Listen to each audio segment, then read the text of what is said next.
Selamat datang di channel Khotbah Kasih, tempat kita berbagi kasih dan kebenaran melalui ulasan khotbah inspiratif. Di sini, kita akan mengeksplorasi kekayaan iman kita dan memperdalam pengertian akan firman Tuhan. Jangan lupa untuk like, subscribe, dan share jika Anda merasa terberkati. Mari kita mulai perjalanan rohani ini bersama. Tema khotbah kali ini ialah arti sebuah kebaikan. Saudara-saudari yang terkasih dalam Kristus, kita sering mendengar kata kebaikan dalam kehidupan sehari-hari. Tetapi apakah kita benar-benar memahami arti sejati dari sebuah kebaikan? Dalam dunia yang penuh dengan kesulitan dan tantangan, kebaikan adalah cahaya yang menerangi kegelapan. Sebuah tindakan yang tidak hanya mengubah hari seseorang tetapi juga bisa mengubah hati. Dalam Mazmur 27 ayat 4, kita membaca, "Satu hal telah kuminta kepada Tuhan, itulah yang kuingini, diam di rumah Tuhan seumur hidupku, menyaksikan kemurahan Tuhan dan menikmati bait-Nya." Kebaikan Tuhan adalah sesuatu yang begitu indah dan berharga sehingga Daud, penulis Mazmur, menginginkan untuk tinggal dalam kehadiran Tuhan seumur hidupnya untuk menyaksikannya. Kebaikan bukanlah sekadar tindakan baik yang kita lakukan untuk orang lain, itu adalah refleksi dari karakter Tuhan yang ada dalam diri kita. Seperti yang dikatakan dalam Roma 2 ayat 4, "Maukah engkau menganggap sepi kekayaan kemurahan-Nya, kesabaran-Nya dan kelapangan hati-Nya?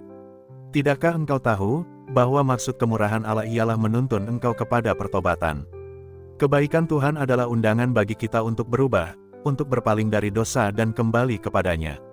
Kita dipanggil untuk hidup dalam kebaikan Tuhan, untuk menanggapi kemurahan-Nya dengan sifat dan sikap yang mencerminkan hati-Nya.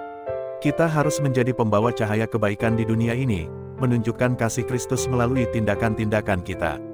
Seperti yang dikatakan dalam Titus 3 ayat 4a, "Tetapi ketika nyata kemurahan Allah, Juru Selamat kita, dan kasih-Nya kepada manusia." Kita diingatkan bahwa kebaikan adalah ekspresi kasih Allah kepada kita. Mari kita renungkan bagaimana kita dapat menunjukkan kebaikan dalam kehidupan kita sehari-hari. Apakah kita sabar dengan orang lain? Apakah kita memberikan tanpa mengharapkan sesuatu sebagai balasan? Apakah kita mengampuni seperti kita telah diampuni? Ini adalah pertanyaan-pertanyaan yang harus kita tanyakan pada diri kita sendiri sebagai orang percaya. Kebaikan adalah buah dari Roh, sesuatu yang tumbuh dan berkembang dalam diri kita ketika kita berjalan bersama Tuhan. Mari kita berusaha untuk hidup dalam kebaikan Tuhan setiap hari, membiarkan cintanya mengalir melalui kita dan menyentuh hati orang-orang di sekitar kita. Teladan kebaikan dalam Kitab Suci. Saudara-saudari yang terkasih dalam Kristus, ketika kita merenungkan tentang kebaikan, Alkitab memberikan kita banyak contoh nyata dari orang-orang yang hidupnya mencerminkan kebaikan yang luar biasa. Mereka bukan hanya tokoh-tokoh yang melakukan hal-hal besar, tetapi juga mereka yang dengan tindakan sederhana mereka menunjukkan kebaikan hati yang mendalam. Nabi Nuh adalah contoh nyata tentang kesetiaan dan kebaikan kepada Tuhan. Meskipun menghadapi cemoohan dan ejekan, Nuh tetap setia mendengarkan perintah Tuhan untuk membangun bahtera yang akan menyelamatkan dirinya dan keluarganya dari banjir dahsyat. Nabi Yusuf mengajarkan kita tentang ketekunan dan kebaikan dalam menghadapi cobaan. Meskipun dikhianati oleh saudara-saudaranya dan dipenjara secara tidak adil, Yusuf tidak pernah kehilangan keyakinan dan tetap setia kepada Tuhan. Daniel adalah contoh seorang pria yang setia dan baik hati kepada Tuhan dalam segala hal.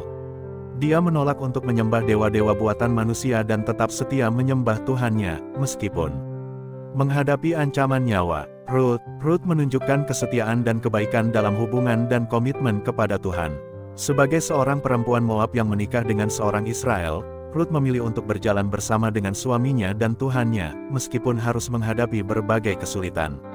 Petrus salah satu murid Yesus, meskipun pernah menyangkal Yesus 3 kali, ia menunjukkan kesetiaan dan komitmen yang luar biasa setelah pertobatannya.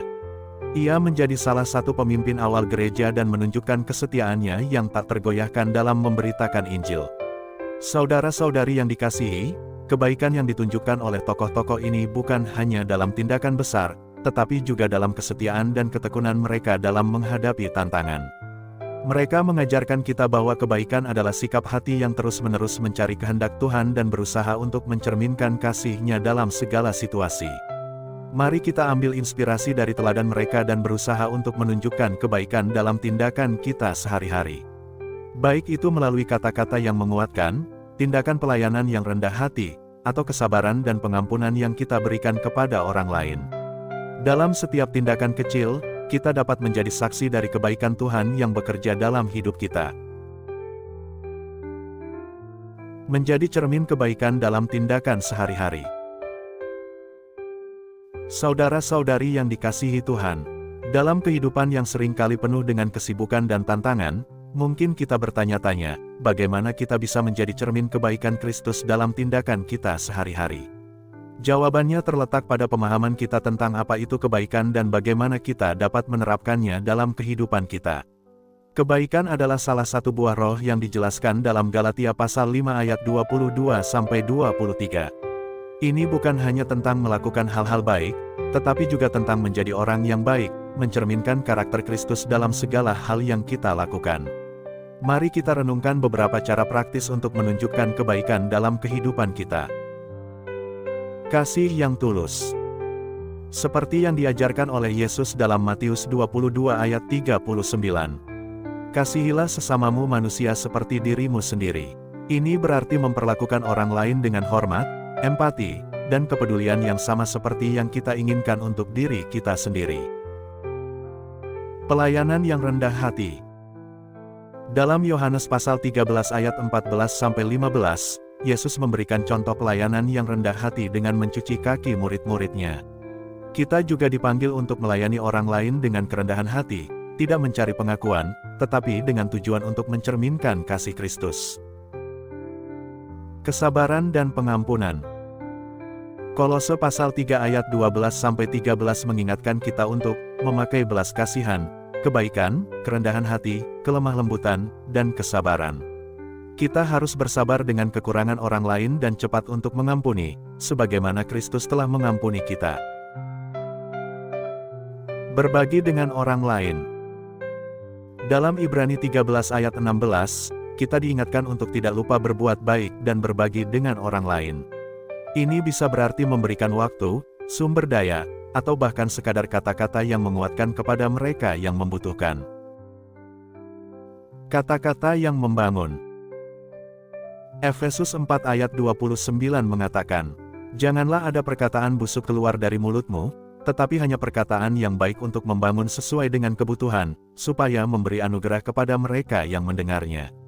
Gunakan kata-kata Anda untuk menginspirasi dan mengangkat semangat orang lain.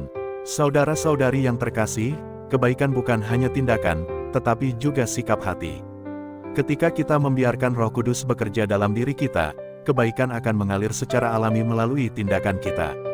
Mari kita berdoa agar Tuhan terus membentuk hati kita agar lebih mirip dengan hati-Nya, sehingga kebaikan yang kita tunjukkan bukan hanya menjadi tindakan sehari-hari, tetapi menjadi gaya hidup yang kita jalani. Semoga renungan ini memberikan inspirasi dan pencerahan bagi Anda dan jemaat Anda. Kebaikan adalah bagian penting dari perjalanan iman kita, dan melalui kebaikan, kita dapat menjadi saksi kasih Tuhan di dunia ini. Semoga renungan ini mengingatkan kita semua akan pentingnya kebaikan dalam kehidupan kita sebagai orang percaya dan mendorong kita untuk menjadi teladan kebaikan, seperti yang telah dicontohkan oleh tokoh-tokoh Alkitab. Semoga renungan ini dapat menginspirasi kita semua untuk terus berusaha menunjukkan kebaikan dalam segala aspek kehidupan kita. Dengan demikian, kita tidak hanya menjadi berkat bagi orang lain tetapi juga menjadi saksi yang hidup dari kasih dan kebaikan Tuhan. Tuhan Yesus memberkati senantiasa. Salam khotbah kasih. Amin.